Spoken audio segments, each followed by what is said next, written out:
Chilling new details emerged this week as federal authorities continued to round up and arrest some of the hundreds who joined the deadly insurrection at the U.S. Capitol 2 weeks ago.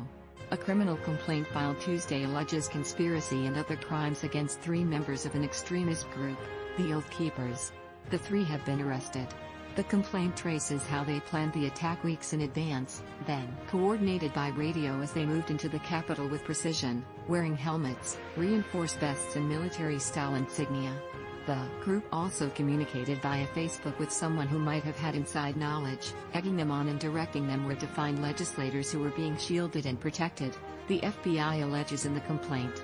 All members are in the tunnels under Capitol. Seal them in. Turn on gas, one such message read. The charges, against Thomas Caldwell of Virginia and Jessica Watkins and Donovan Crowell of Ohio, are among a number of more serious crimes alleged as the riot investigation begins its 3rd week.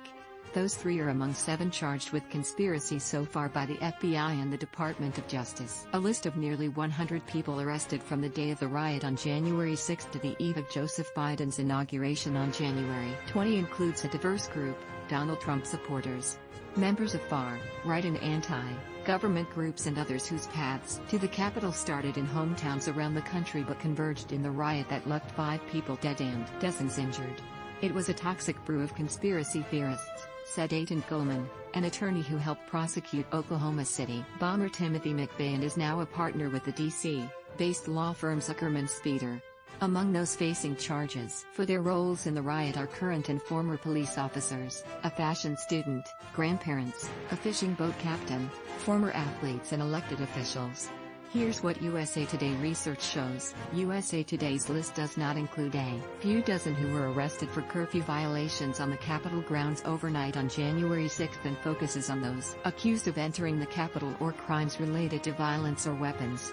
More Capitol mob members could face more serious charges, prison time, as investigation unfolds. Identifying and finding all those who participated is a monumental task. FBI officials say they're reviewing more than 100,000 pieces of digital evidence that helped them arrest an average of 9 people a day over the past week.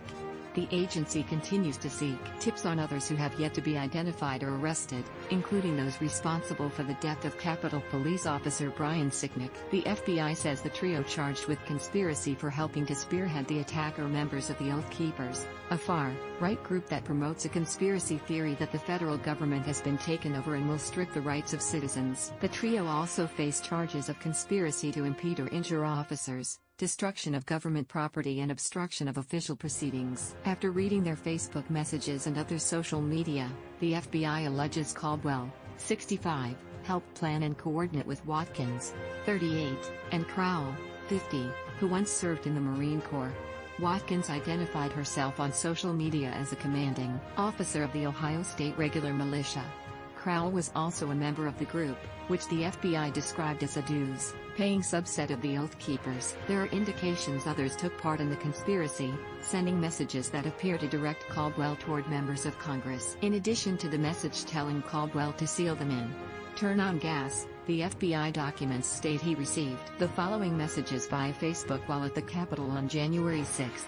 Tom, all legislators are down in the tunnels. 3 floors down. Do like we had to do when I was in the Corps. Sick. Start tearing out floors. Go from top to bottom. Go through back house chamber doors facing and left down hallway down step.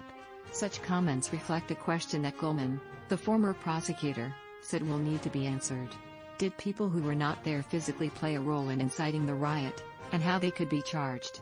Experts at the Southern Poverty Law Center, which tracks hate groups, have not been surprised to see a full spectrum of groups, including Oath Keepers, Proud Boys, white nationalists and anti-government types.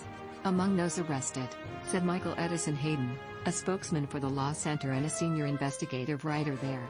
It also wasn't surprising to see at least a dozen veterans and current and former police officers and firefighters arrested and identified as members of extremist groups, Hayden said.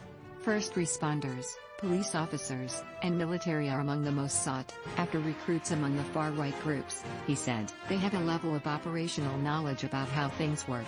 The Oath Keepers' name is derived from the oath military members and police take to defend against all enemies, foreign and domestic. Other arrest documents released this week detail violence threatened before and after the riot. One man, for example, threatened to shoot family members if they turned him in, FBI agents stated.